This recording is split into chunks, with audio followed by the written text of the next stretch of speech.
કેમ છો વિદ્યાર્થી મિત્રો? મજામાં?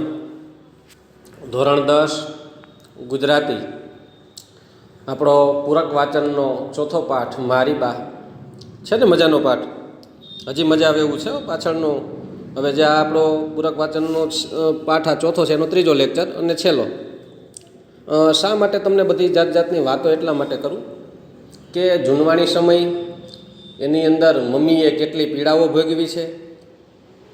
તમને તો નવી પેઢીના 21મી સદીમાં જન્મ લેનારા છે, પણ જેણે 20મી સદી અને 21મી સદીનો ઉમરો અને 20મી સદીનો એન્ડ જોયો હોય, 20મી સદીના છેલ્લા દાયકામાં સારું હતું.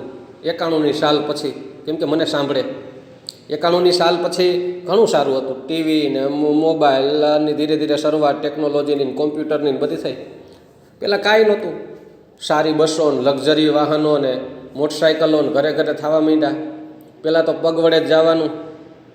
અમે નાના હતા ત્યારે મામાના ઘરે જતા તો એસટી બસની અંદર રાહ જોવાની. ગામ હોય ત્યાંથી રોડ દૂર હોય તો હાલીને જવાનું, ત્યાં બસની રાહ જોવાની, બસમાં બેસવાનું. મામાનું ગામ હોય ત્યાં પાટિયું હોય ત્યાં ઉતરવાનું. મામા સામે તેડવા આવે હાલીને કે બળદગાડું લઈને. આવું બાળપણમાં મેં થોડું જાજુ જોયેલું. પણ પછી તો એકાએક એવા પરિવર્તનો ફટાફટ એવા આવવા માંડ્યા કે 20-25 વર્ષની અંદર અમે સમજણા થયા. ત્યાંથી અત્યાર સુધીમાં તો જાત જાતની સુવિધાઓ અવેલેબલ થઈ ગઈ છે. એટલે એ સુવિધાઓ, સુખ અને સુવિધાઓ વચ્ચે તફાવત છે. તમને એવું લાગતું હોય કે પહેલાંના માણસો છે એ સુખી નહોતા. પહેલાંના માણસો પાસે સુવિધાઓ નહોતી, બાકી સુખી તો અત્યાર કરતાં વધુ હતા. સુખી વધુ હતા. કેમ કે ખાવાનું ભાવતું હતું, માનસિક કોઈ ટેન્શનો નહોતા, રમવું હરવું ફરવું વગેરે બધી બાબતો છે એના માટે સ્વતંત્રતા હતી. કેમ કે આટલું બધું દોડાદોડી અને હરીફાઈ નહોતી. ત્રીજા નંબરની વાત કે શુદ્ધ ખોરાક અને શુદ્ધ વાતાવરણ હતા. માણસોમાં નિષ્ઠા અને સજ્જનતા હતી, નિકટતા હતી, આત્મીયતા હતી. આ બધુંય છે એ માનવ જીવનના નૈતિક મૂલ્યો છે. બાકી સુવિધાઓ છે એને તમે સુખ ન કહી શકો. તમને કોઈ જેલની સજા કરે ને જેલની અંદર ટીવી ને એસી ને એવું બધું આપે. આ લોકડાઉન હતું એ જેલ જ હતી ને. લોકડાઉન એક જાતનું જેલ જ હતું. કેવી સુવિધાઓ હતી? ફરી ભાંગીને કામ નહીં કરવાનું, મોડેકથી ઉઠવાનું ને ખાઈ પીને આટા મારવાના ને આવી બધી જે બાબતો હતી, છતાં પણ ગમતું નહોતું. સુવિધા હતી પણ સુખ નહોતું. પણ ગામડાની અંદર મિત્રોની સાથે ક્યાંક પ્રવાસમાં ગયા હોય, પ્રવાસમાં આપણે જઈએ ત્યારે ત્યાં જોઈએ એવા કંઈ આપણે મનગમતું ખાવાનું ટાણે ન મળે, મનગમતું આપણે ઈચ્છા પડે ત્યારે આરામ ન હોય, આપણે ઈચ્છા પડે એવી જગ્યાએ સુવા બેસવાનું ન હોય. કેટલું ઓલું હોય, પણ છતાંય સુવિધા ન મળે તો કાંઈ નહીં, પણ સુખ મળે. એમ સુખ અને સુવિધા વચ્ચે ઘણો તફાવત છે. આગળ આપણે જે શરૂ કરીએ, શરીફા વીજળીવાળા મારી બાની વાત કરે છે કે ભાઈ બા છે એ બાળપણથી ખૂબ દુઃખી થયેલ છે. નાની ઉંમરમાં લગ્ન થઈ ગયા હતા. બાની ઉંમર 14-15 વર્ષની હતી. બાપુ છે એ 24-25 વર્ષના હતા. અને બાપુ છે એ ભોળા હતા, બહુ કાંઈ કામ ધંધો હાલતો નહોતો. અને બા છે એના માવતરે તો બહુ સુખ હતું, પણ કામ પુષ્કળ હતું. અને બાપુજીને ત્યાં બહુ કાંઈ પૈસે ટકે સગવડતા નહોતી. 400 રૂપિયામાં બધા ઘરનું, આખા પરિવારના લોકોનું ગુજરાન ચલાવવું. ગામની બહાર મકાન હતું અને ડોક ઊંચી રાખવા એટલે કે ગર્વથી જીવવા હાટું ઘણા મથામણ કરવી પડતી. અને બા છે એ બાજુનું ગામ છે સોનગઢ, ત્યાં કપડાં સીવવાનું શીખવા જાતી. એને ખબર હતી કે ભાઈ એકલા હાથે કાંઈ હાલશે નહીં. કેમ કે ઓલા હોરો છે એણે એમ કીધું હતું કે પડીકા ભલે પડ્યા, પૈસા આવે તો એ લઈ જાજો, કરિયાણાના પણ પૈસા ન હોય. અને બા છે એ સમજી ગઈ કે અમારે મહેનત કરવી પડશે. એક હાથે નહીં, પતિ તો કમાય છે થોડું જાજુ, મારે મહેનત કરવી પડશે. અને બા છે એ સવારે વહેલી ઉઠી લાકડા બળતણ છાણા છે એ લઈ આવે, પછી સૂંડલો ભરી અને છાણા ગોતી આવે. એ છાણા વેચે, દરણા કરે, ગોદડા સીવે, કપડાં સીવે, ઠામ વાસણ કરે, બધું મહેનત કરે. પોસ્ટ ઓફિસમાં છે એ શું કહેવાય પાણી ભરવાનું ને એને ઠામ વાસણ ઉટકવાના 5 મિનિટનું કામ હોય. ગોરો ભરી આવવાનું ને ઠામ વાસણને ઉટકવાના, ગ્લાસ ને એવું બધું. અને કોઈ વૃક્ષો હોય તો નળ ખોલીને પાણી પાઈ દેવાનું. એટલે 14 રૂપિયા મળતા. અને બા છે બહુ મહેનત કરતી અને કહે છે કે ભાઈ લેખિકા કે હું તો બહુ આળસુ હતી કામની, કામ ન કરું, વાંચ્યા કરું. એટલે બહેનો છે એ બા ભેગી જંગલમાં લાકડા વીણવા મોકલી દે. આવી રીતના લેખિકા વાત કરે છે. બાનું બેઠી દડીનું શરીર હતું છતાં પણ બરાબર છે બા છે વાહ એરે વાતું કરે જાય. અને બાપુજી છે એ સીધા સરળ હતા, કોઈક બાટલીમાં ઉતારી દે, કોઈક છેતરી લે, પણ બા કોઈથી છેતરાય નહીં. અને બા છે એ શું કહેવાય મહેનતુ હતા. અને કોઈ એ પણ જો ધીમા પડે અથવા તો છેતરાયા થાય તો ઘર કેમ હાલે. અને બા અને બાપુજીને બેયને ઈચ્છા એવી હતી કે સંતાનો ભણે, બરાબર. અને પોસ્ટ ઓફિસમાં બા છે એ બચત કરતી અને બચત કરીને આવે ત્યારે એવું લાગે કે જાણે કે બહુ હરખ થઈ જાય, ખુશખુશાલ થઈ જાય. અને ગાયરું કરતા હોય કે દૈણા ધરતા હોય ત્યારે બાળકો કહે છે કે અમે મમ્મીને વાંચતા શીખવાડી દીધી હતી. ઘણું ખરા એને બુકો છે એ વાંચી હતી, ગુણવંતરાય આચાર્યની ને પન્નાલાલ પટેલને ઝવેરચંદ મેઘાણીની ને બધી વાતો એ કરે છે. અને પછી તો 72-73ની સાલમાં થોડોક દુકાળ પડ્યો. બા બધાને એમ કહેતી પૈસા વ્યાજે ન લેવાય, ઉછીતા લેવાય. પણ હવે તો ઉછીતા દેવાવાળાનો દુકાળ પડ્યો એટલે વેરસી પાસે પૈસા લેવા પડે. અને વેરસીનો નિયમ શું હતો? 500 રૂપિયા આપે, 6 મહિને 300 એક્સ્ટ્રા વ્યાજના દઈને 800 રૂપિયા આપવાના. અને 500 ન દો તો કાંઈ નહીં, પણ દર 6 મહિને 300 દઈ દેવાના ને. અને જો 300 ન પહોંચે તો 800નું વ્યાજ શરૂ થઈ જાય. આવું આ વેરસીનો નિયમ. એટલે જ્યારે પણ એ કે કોઈ વ્યાજની વાતો કરે ત્યારે મારી સામે વેરસી દેખાય. અને બા છે કરગરતી હોય કે વેરસીભાઈ જવા દો વગેરે. અને આગળ વાત કરે છે કે બાએ અમને વાત તો નથી કીધી એવું નથી. હા, ગાયરું ખૂંદતા હોય, પછી ભીતમાં ત્રાટા ઓલા હોય, ગારિયા ખૂંદતા હોય, અભેરાય ઉટકતા હોય. બાએ ઘણી વાતો કરીને અને ભૂત પ્રેતની વાતો કરી છે. અને ભૂતને રિયલ ભાયરા હોય ને એવી આમ એક્ટિંગ કરીને બા છે એ વાતો કરતી. ત્યાં સુધી આપણે જોયું હતું, બરાબર. આગળ કાયમ ઊંચા માથે લડી શકાય. કાયમ ઊંચા માથે લડી શકાય એટલે કે ગર્વ સાથે માથું ઊંચું રાખી અને લડી શકાય. વિચાર કરો, ઘણા લોકો છે ખોટું કરી ગામને છેતરી અને સુખ ભોગવતા હોય, પણ નહીં ભાઈ, સૂકો રોટલો ખાય અને શું કહેવાય નીતિમત્તા. કોઈ કહી ન જવું જોઈએ કે તે મારા 5 રૂપિયા ખોટા કર્યા તો તે નીતિ ખોટી કરી. નહીં, ભલે એક ટાઈમ બરાબર છે ખાલી છાશ રોટલો ખાઈ લેવાનો, પણ ગર્વથી ઊંચું માથું રાખીને જીવવાનું. ભાઈ, અમે તમારી પાસેથી લીધા નથી, અમે તમારું ખોટું નથી કર્યું. એવા ગર્વથી છે માથું ઊંચું રાખી અને બોલી શકાય. એ માટે સાચું બોલવું અને સાચું કરવું પડે એવું એણે વગર કહીએ શીખવાડ્યું છે.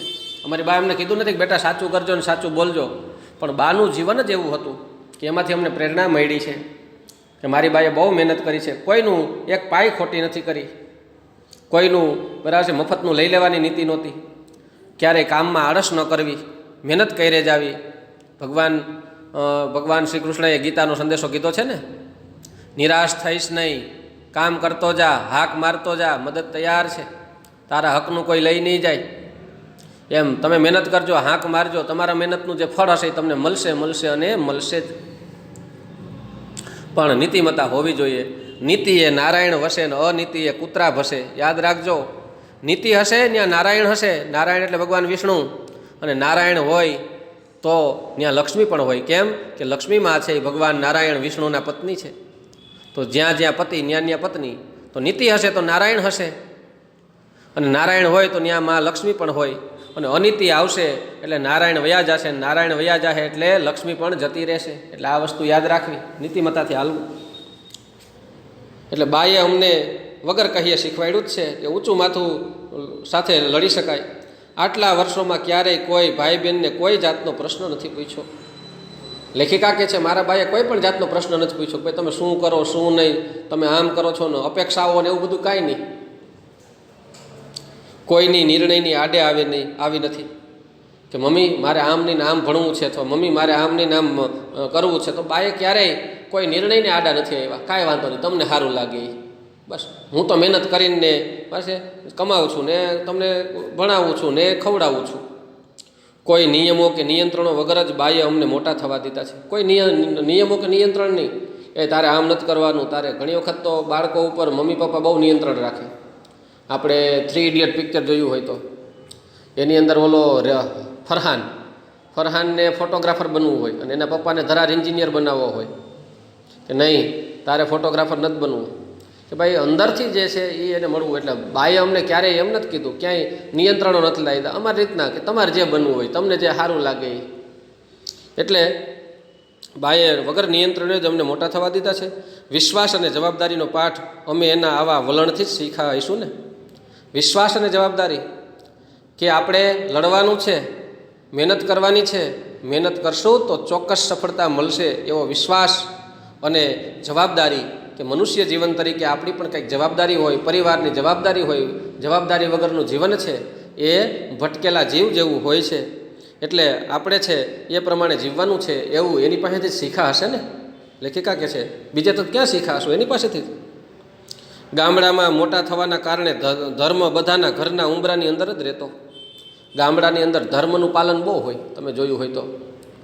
હિન્દુ ધર્મ ને મુસ્લિમ ધર્મ ને ક્રિશ્ચન ને ઈસાઈ ને પારસી ને જૈન ને જે ધર્મો હોય બધાય છે, દરેક ધર્મ છે એ પોતાના ઘરે ઉજવે. ગામડાની અંદર તો ભાઈ એવું હોય છે. અને બધા તહેવાર છે, બધાને પોતપોતાની જ્ઞાતિનો પોતાના તહેવારનો મહત્ત્વ બહુ જાજો હોય. સિટીની અંદર બહુ તહેવારનું મહત્ત્વ ન હોય, હોય છે પણ કેનું મહત્ત્વ હોય? હરવું ફરવું.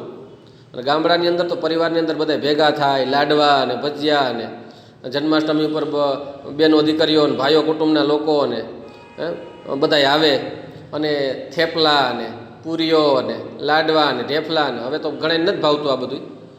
પણ પહેલાંના સમયની અંદર ખાવાની બહુ વસ્તુઓ જાજી નહોતી. થેપલા ને લાડવા ને એવું તો ભાગ્યે વાર તહેવારે આવે અથવા તો કોઈક મહેમાન આવે ને ત્યારે જ આંધણો ચડે, લાપસી બનાવે ને. બહુ તો કોઈક મહેમાન સારું આવ્યું હોય તો લાડવા ને ભજીયા થાય, બાકી તો લાપસી ને કોક મહેમાન આવે તો દાળ ભાત થાય, બાકી દાળ ભાત ભાગ્યે. આવું બધું ગામની અંદર જૂના માણસોની પાસે તમને સાંભળવા મળે. એટલે ખાવાની બધી વસ્તુઓ બહુ નહોતી. એટલે આવું બને ત્યારે માણસો છે બાળકોથી માંડીને વડીલોથી બધાને ખાવું ભાવતું. હવે તો બધું જાત જાતના ડબ્બાની અંદર ખાવાનું હોય છે, એટલે બહુ કોઈને ખાવાનો મોહ નથી રહ્યો. હકીકતમાં તો બધી વસ્તુ છે મોહ છે. ન હોય એના વલખા જાજા છે. આપણે ગઈ વખતે જ વાત કરી હતી કે દુનિયા કેવી છે કે તમે ખોવાઈ જાઓ તો ગોતવા નીકળે અને હામાં મળો તો ધક્કા મારે. મીઠા થાવ તો ચાવી જાય ને કડવા થાવ તો થૂકી નાખે. એટલે આવી દુનિયા છે. સુવિધા હોય તો એનું કોઈ એને આનંદ ન હોય, ન હોય તો એના વલખા મારે. દુનિયા આવી જ છે.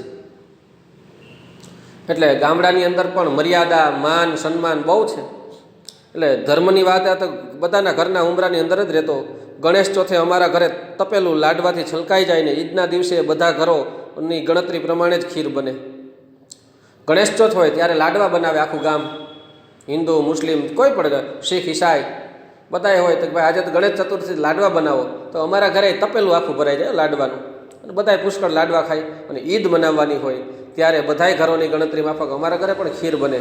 બધાય ઘરોમાં ખીર બનતી હોય તો અમે પણ ખીર બનાવતા, એવું લેખિકા કહે છે. ગુરુકુળમાં ભણવાના કારણે મેં શુદ્ધ શાકાહારી બનવાનું નક્કી કર્યું ત્યારે બા કાંઈ ન બોલી.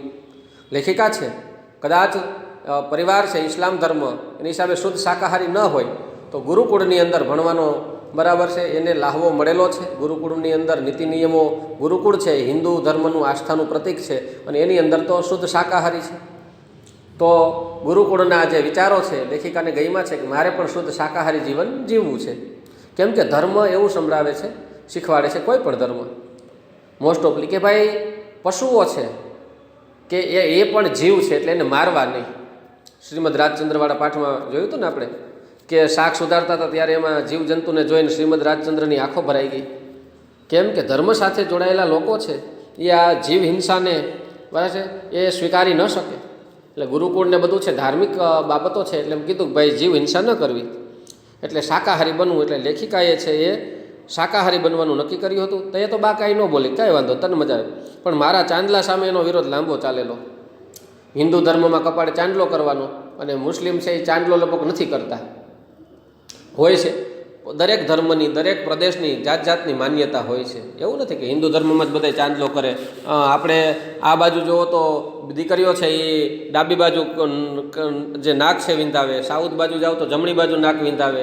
આપણે છે એ માપે ચાંદલો કરે. દક્ષિણમાં આપણે બંગાળમાં જાઓ તો મોટો ચાંદલો કરવાનો, પગની પાની રંગવાની. આવા બધા જુદા જુદા ધર્મના, જુદા જુદા પ્રદેશના રીત રિવાજો હોય છે. આપણે અહીંયા સાડી પહેરે છે સ્ત્રીઓ, પુરુષો છે પેન્ટ, પહેલાંનો તો ચોરણીને જભો કે લેંઘો જભો પહેરતા, હવે પેન્ટ ને એવું આવી ગયું છે. પહેલાંની સ્ત્રીઓ છે સાડી પહેરતી, અત્યારે ડ્રેસ ને, તો હવે તો જાત જાતના ફેશનવાળા જીન્સ ને ટી શર્ટ ને માંડીને પુરુષ જેન્ટ્સ ને બધાને માટે કપડાં છે એ જુદા જુદા ફેશનના થઈ ગયા છે. એટલે અને અમુક ધર્મની અંદર આવા કપડાં ન પહેરવા ને એવું બધું હોય છે. અમુક લોકો પરિવારની અંદર અમુક કપડાં પહેરાય, એટલે દરેકની માન્યતા જુદી હોય. એટલે ચાંદલો કરેલો લેખિકાએ, ત્યારે એને બાએ વિરોધ કર્યો કે તું આપણા ધર્મની અંદર ચાંદલો ન કરાય.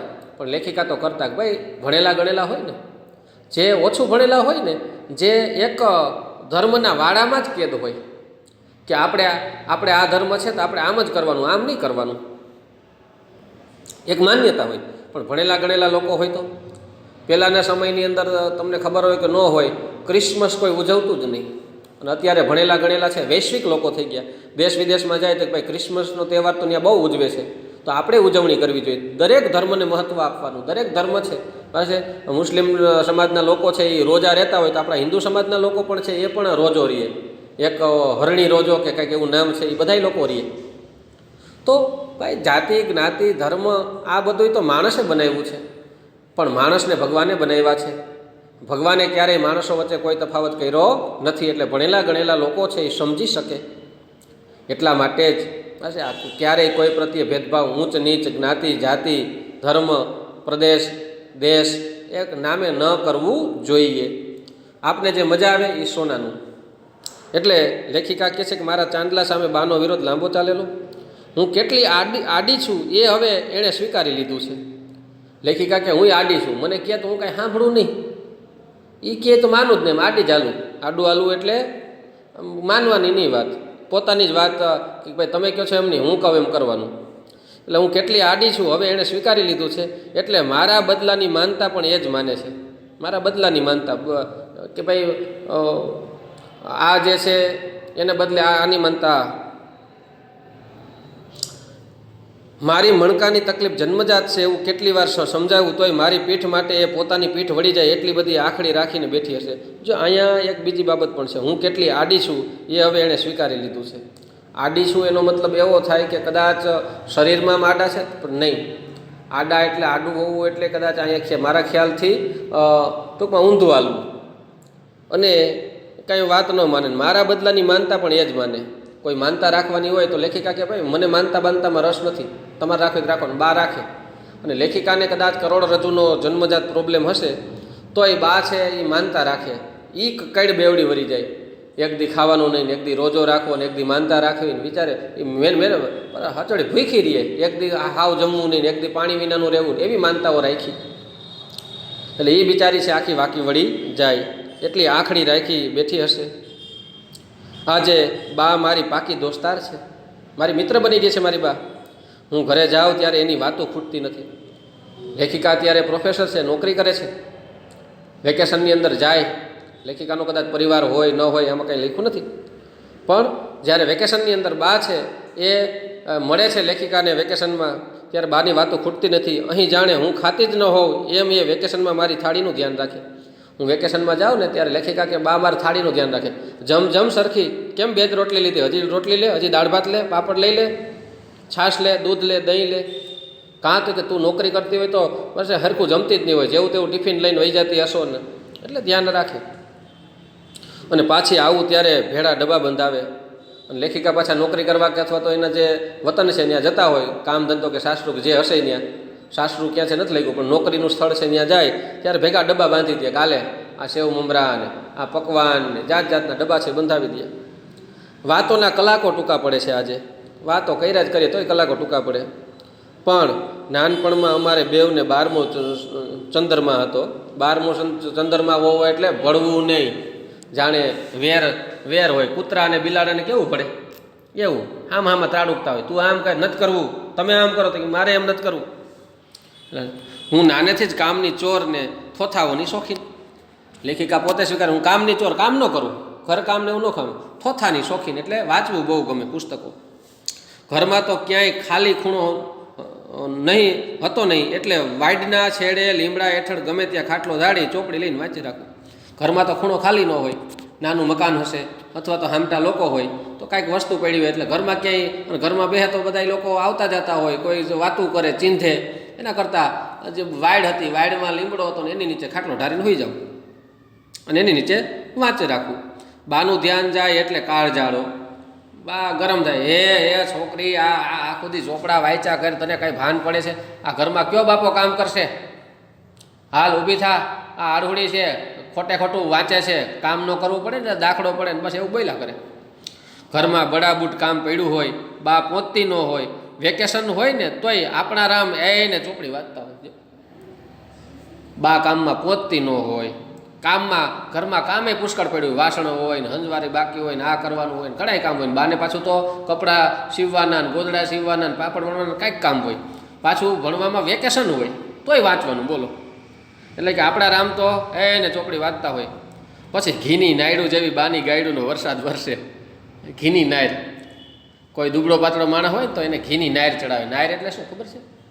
એક વાંસનું બંબુ જેવું હોય ને, એની જાતે આપણે ગ્લાસ જેવું, બસ ગ્લાસ જેવું હોય, અને એની અંદર પાસે ઘી નાખીએ ને બળદને કે ઢોરને પાવાની, એટલે બળદમાં તાકાત આવે. એટલે બાની ગાયડું છે એમાંય કે અમને તાકાત આવે. તું બુદ્ધિ વિનાની છો ને, આડહુડીની છો ને, તું આડહુડીના પેટની છો ને, એવું બા કહી દઈએ કે એ ગાયડું કહેવાય. તું મરી ગઈ હોત તો મરી જાને, આમ ને તેમને બોલો. ગામડાની અંદર મમ્મી ખીજાય ને, પણ આ લાગણી હોય. એટલે બાની ઘીની નાયડું જેવી બાની ગાયડુંનો વરસાદ વરસે. જોકે મને ભાગ્યે જ અસર થતી. લેખિકાએ કે હું નકટી થઈ ગઈ હતી, ભાગ્યે અસર થાય. બા બોયલા કરે પણ કાંઈ માનવાનું નહીં, સમજવાનું નહીં, કાને જ નહીં લેવાનું, એ તો કીધા કરે. મોટા ભાગે તો ચોપડીમાં ધ્યાન હોય, બા બોયલા કરે પણ હું તો ચોપડીમાં વાંચે રાખું. ને ધારો કે રૈડું ખૈડું કાને પડી જાય તો એક કાનથી સાંભળીને બીજા કાને કાઢી નાખતી. બાની વાતો ને ગાયડું ને એક કાને સાંભળું તો બીજા કાને કાઢી નાખું. મોસ્ટ ઓફલી ધ્યાન જ હોય કે એ ભલે ને બોલે, આપણે વાંચો. વળી નાનપણમાં બા નાના ભાઈનો પક્ષ જરા વધુ પડતો લેતી, એટલે હું અકળાતી. નાનો ભાઈ છે ને એનો પક્ષ લે, જો બેટા તો ભાઈને કામ ન કરવાનું, તારે કામ કર, તું કામ કર. તો આ લેખિકા કે કેમ મને કામ ચીંધો, ભાઈને ચીંધો ને, મને કેમ નહીં? એટલે આવવું પડે. ઘરની અંદર ભાઈ બહેન હોય નાના નાના, એ ઝઘડતા જ હોય. તો તમે પણ ભાઈ બહેન હશો, બરાબર છે? અથવા તો સગા ભાઈ બહેન એક ભાઈ કે એક બહેન જ હોય, તો કાકા બાપાના ભાઈ બહેન હોય, તો નાના મોટા ઝઘડા તો મીઠા ઝઘડા થતા જ હોય, અને એ જ મજા છે. અમે પણ અમારા બેન સાથે ઝઘડતા હો. બેનને તમે આમ કરી દો છો ને, બેન માટે આમ કરો છો ને, મને કેમ નહીં, મને આમ આપો. એટલે આવી જીદ છે. બાળકો છે તો બાળકો છે અંદરો અંદર છે, એકબીજાનું ઓલું કરે. ભાઈને કામ કેમ નથી ચીંધતી એવો પડકાર ફેંકતી. ભાઈને કામ ચીંધ, વાસણ ઉટકાવ, ઠામ ઉટકાવ, એને સંજવાડી વડાવ. આગળ કે ભાઈ થાળી ઉપાડે છે, વાસણ ઉટકે છે, તો હું શા માટે? લેખિકા કે હું આવું કહું, ભાઈ કે થાળી ઉટકે છે, ઉપાડે છે, વાસણ ઉટકે છે, નથી ઉટકતો તો મને શું કરવા કહો, હું કરવા ઉટકું? વાળી દલીલથી બા મગજ ગુમાવતી. આવી બધી દલીલો કરું ને તો આવી વાળી દલીલો છે નથી બા મગજ ગુમાવતી. કે તું હું હાલી નીકળો, એ છોકરો કહેવાય, એની પાસે કામ કરવાનું હોય, તારે કામ કરવાનું હોય. બધી વાતે સામો જવાબ વાળું, એટલે મારે ને બાને જામી નહીં. એવા દિવસો ગોઈતા ન જડે. બા કાંઈ કહેતા સામો જવાબ વાળી દઉં મોઢે મોઢ, એટલે મારે ને બાને જામતી નહીં. એવો તો દિવસ ગોઈતે જડતો કે આજ જાયમી ન હોય, એવું કે આજ જાયમી ન હોય એવો દિવસ ગયો તો કે નહીં, કાયમી તડ થાય ને થાય, માથાકૂટ થાય જ. આજે વાતો કરતાં બા અચૂક કબૂલે છે. આજે વાતો કરે તો બા કબૂલે છે કે 5 ભાંડરડામાંથી કોઈને તાપલી નથી અડાડી, 5માંથી મેં બીજા કોઈને નથી અડાડી, પણ તે મારા હાથનો માર ખૂબ ખાધો છે. વીજળી શરીફા, વીજળીવાળા તો અટક છે, હા, કે શરીફા તે બહુ માર ખાધો છે, પણ હું હતી જ જીભાડી એટલે જીભડીવાળી બોલકી, બકબક બકબક હામે કરે, બોલ્યા જ કરે. અને જરી કે વધુ બોલે, તું વાયડીને કેમ થાવ, મારે હામ ઉઠાશો, હું કહું એમ કરશો, લે આ એક ઢંબો નાખે. મારા ચોપડાના કબાટ સામે જોઈને નિશાસો નાખ્યો. લેખિકા કે મારા ચોપડાનો કબાટ જોયો તો નિશાસો નાખે. તને બેન ખરું ભૂત ભરાણું છે આ થોથાનું, ખરું ભૂત ભરાણું. તને અંદર ભૂતનો વર્ગું હોય વાંચવાનું, એવું છે. વાર્તાયું તો ઠીક, પણ આ બીજા બધાને તું શું કરીશ? એટલા બધા જાજા ચોપડા છે, વાર્તાઓ જ બરાબર છે, પણ આ બીજા બધા ચોપડા છે ને કરીશ શું તું? એ મારી સામે થોડાક દાડા રહેવા આવીને ત્યારે ભગવત ગો મંડળનું પાર્સલ આવેલું. બા છે કદાચ નોકરી શરૂમાં લાગીને બા આવ્યા હોય કે બેન તું એકલી છો ને નોકરી કરતા આવું થોડાક દી. તો લેખિકા એ છે ભગવદ્ ગોમંડળ, જે ગુજરાતી વ્યાકરણનું બુક છે. ભગવતસિંહ બાપુ છે, એણે ગોંડલના મહારાજ એણે આ ગ્રંથ છે એ બનાવડાવ્યો હતો કે ભાઈ એકો એવો શબ્દ ન હોવો જોઈએ કે જેનો અર્થ ગુજરાતીમાં ન થાય, બાકી ન રહી જવો જોઈએ. મેં તો કે વરસાદ, આભલું એટલે અરીસો, માથું તો કે આપણું માથું છે, કપાળ, બરાબર છે. ઘણા કે ને અમુક તળપદા શબ્દો હોય. ઘાયણ આવવી એટલે કે સુગંધ આવવી. તો દેશી ને તળપદા જે શબ્દો હોય બધાય છે એમાં આવી જાય. કેમ કે લેખિકા ગુજરાતીના અધ્યાપિકા છે એટલે એને બધું વાંચવું પડે, વિદ્યાર્થીઓને સમજાવવું પડે અને પોતાનું આત્મજ્ઞાન પણ વધારવું પડે. એટલે ભગવદ્ ગોમંડળનું પાર્સલ આવેલું મગાવ્યું. એ આદત વર્ષે એણે કેટલા રૂપિયા થયા બાપુ છે, કેટલા રૂપિયાની આ બુક આવી? કેમ કે બાએ પૈસા ભાર્યા ન હોય, ખર્ચા આમાં થતા હોય તો ભાઈ કેટલાનું આવ્યું પૂછ્યું ને મેં બિલ ધર્યું. એની આદત હતી, પૂછે ખરા કેટલાનું આવ્યું, શું થયું, અને મેં ધર્યું બિલ કે આલ્યો આ જોઈ લ્યો બિલ જોતા આવે ભડકો થઈ ઉઠ્યો. અરે બાપરે, એટલા બધા રૂપિયાની બુક? વાલની વીંટી જેટલું સોનું તો છે નહીં તારી પાસે, ને આવા થોથામાં પૈસા કાં બાળતી હઈશ? વાલની વીંટી જેટલું, નાની એવી વીંટી છે, કોઈ નાની એવી કરવી હોય આંગળીમાં પહેરી શકાય એવી, આપણો વાલ હોય ને ચણાનો વાલ, એ વાલ જેટલું સોનું તો તારી પાસે છે નહીં. આ તે 1000-1500 રૂપિયાની બુક લીધી છે, એને બદલે સોનું બનાવ્યું હોત તો આમાં રૂપિયા નખાય? બા તો ભડકો થઈ ગઈ. અને વેકેશનમાં ચોપડીને હાથ અડાડવું એટલે એ અચૂક પૂછે, ભણવાની છે? ના. તારે હજી ભણવાનું છે કાંઈ? વેકેશનમાં વાંચો એટલે પૂછે હજી તું ભણવાનું છે, તારે કાંઈ ભણવાની છે? તો કે નહીં. તો પછી આંખું કાં ફોડતી આવીશ? શું કરવા આંખું ફોડશો તારી? કારણ વિનાની પુસ્તકો વાંચીને કાંઈક વાતું કર ને. વાર્તાયું કે આ થોથું લઈને કાં બેસી ગઈ? કંઈક વાતું કર, વાર્તાવું કે. વેકેશનમાં આવે એટલે ભાઈ શિક્ષક જેવું હોય અને એને કાંઈક આગળ શીખવાનું હોય. લેખિકા છે, બરાબર છે, એ અનુવાદ કરે, સંશોધનો કરે, બીજી બુકો છે એનું વિવેચનો લખે, એટલે એને કંઈક વાંચવાનું હોય. તો કે ભણવાની છો? તો કે નહીં. તો શું કરવા આ વાંચશો? કંઈક વાર્તાવું કે વાતું કહે ના થોથું લઈને બેસી ગઈ. મને લાગે છે કે એના આ વિરોધની સામા થવાની ચાનકમાં જ નાનપણથી મારો પુસ્તક પ્રેમ વધતો ગયો છે. બાને છે ને બહુ વાંચ કરે કારણ વગર એ ન ગમે કે ભાઈ જરૂર હોય એટલું વચાય. એટલે અને મને લેખિકા કહે છે વાંચવું બહુ ગમતું, એટલે હું વિરોધ કરતો કે નહીં ભણવું તો છે જ, વાંચવું તો છે જ. અને એના વિરોધ કરવામાં જ મને આ પુસ્તકનો શોખ લાગી ગયો. 74-75ના વર્ષોમાં રેશન કાર્ડ પર પટ્ટાવાળું 25 મીટર કાપડ મળતું.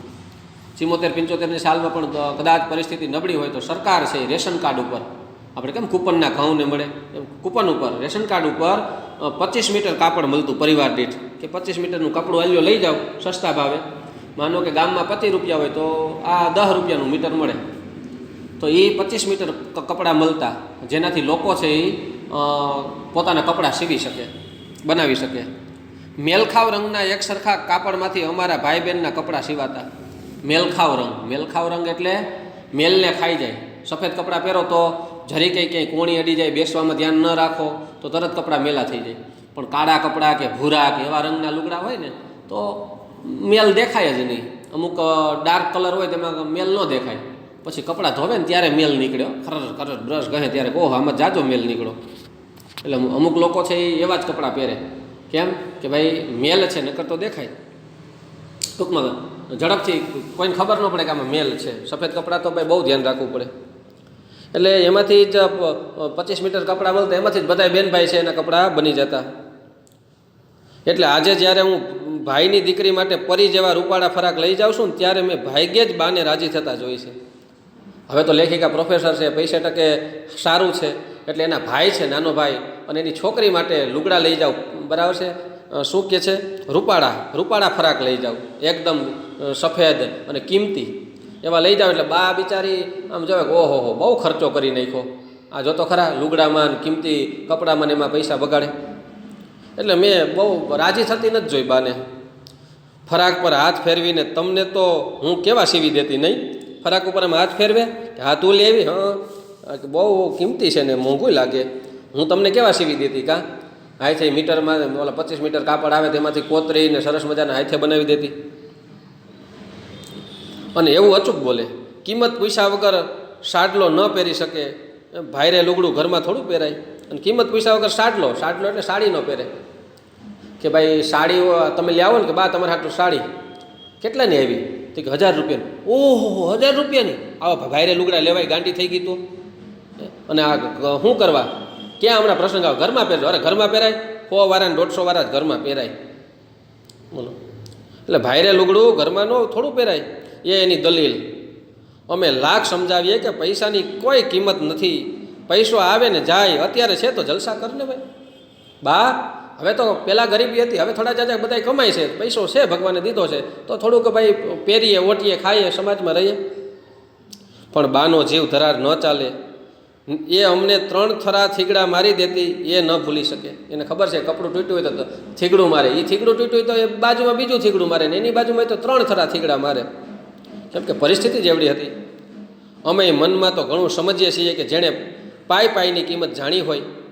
હાવ પાય પાંચિયું કોને કહેવાય એને કિંમતની ખબર હોય કે મહેનત કરીએ ત્યારે પાંચિયું થાય ને પાંચિયાની ક્યારેક તો 5 10 કે 2 રૂપિયા હાટું કોઈ બરાબર અપમાન કરી નાખે. એણે આ દિવસો જોયા હોય. અને નાખી દેવા જેટલી રકમ માટે કડવા ઘૂંટડા ગળ્યા હોય, નાખી દેવા જેવી રકમ 5-25 રૂપિયા હાટું કોઈ કડવું વચન કહી દે કે પેલા 25 રૂપિયા દઈ જાઓ, તમે તો હાવ બૂચ મારશો કે શું છો, એવું કહી દીધું હોય.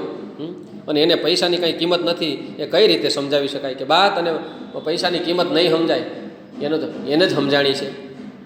દુનિયા સામે એણે ઝાઝા સવાલો નથી. એને દુનિયાની સામે કોઈ સવાલો નથી. જેવું જીવન હતું ભાઈ, સુખી હતું, સારું હતું, જેવું હતું એ જીવી લીધું, મહેનત કરી લીધી. પણ મારી સામે છે, લેખિકા કહે છે મારી સામે ઘણા સવાલો હજી હોય. ભણી લીધા પછી કેમ વાંચવાનું? તું તો ભણી લીધી, તો હજી શું કરવા વાંચશો? શાંતિથી નોકરી કરીને પૈસા આવીને આનંદ કર, હજી શું કરવા કર્યા કરશો?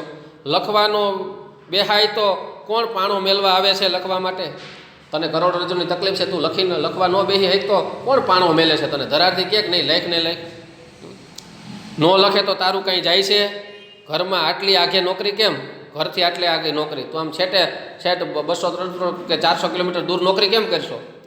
બદલી કેમ નથી કરાવતી? તને પોતાનું તો વાર્તાઓ લખતા આવડતી નથી ને બીજાની પંચાયત શું કામ કરતી હશો? બીજાની વાર્તાઓ કે હોય ને બીજી ભાષામાં, એમાંથી ટ્રાન્સલેશન કરવાનું, અનુવાદ કરવાનું, એના જે નાટકો ગ્રંથો એમાં વિવેચન કરીને કંઈક આપવાનું કે આ નાટકોમાંથી આટલા સારા ભાવ છે, આમાં ખરાબ બાબતો છે, બધું સંશોધન કરીને લખવાની હોય બુકો. તો તને નાટક નથી લખતી, બીજાની છે એમાં પંચાયત શું કરવા કરતી હોઈશ? આ બધા મારી બાના કાયમી પ્રશ્નો છે. ને નાનપણમાં બધી વાતો સામા જવાબ દેનારી પાસે એકેય પ્રશ્નનો એને ગળે ઉતરે એવો જવાબ નથી. હા મેં પ્રશ્નો હુંય કરતી, પણ આજે મારી બાના પ્રશ્નોના હું જવાબ નથી આપી શકતી. કાં તે બા તું સાચી છો? તારો પ્રેમ સાચો છે? અમે હજી મહેનત કરીએ, તને એમ થાય કે નોકરી કરીને શાંતિથી જીવન જીવો, તમે સુખી છો? અમે તો ભાઈ બેટા બહુ ઢેડા કર્યા. એવું બાનું સ્વભાવ હશે કે ભાઈ આમ કરો, થોડુંક બચત કરો, બહુ ઓલું નહીં કરવાનું. પણ લેખક કહે છે, લેખિકા કહે છે કે મારી પાસે કોઈ જવાબ નથી. સંબંધોનું આકાશમાંથી આ પાઠ લેવામાં આવ્યો છે. અહીં સુધી આપણે રાખીએ. ઓકે, અહીંયા પૂરું કરીએ હવે.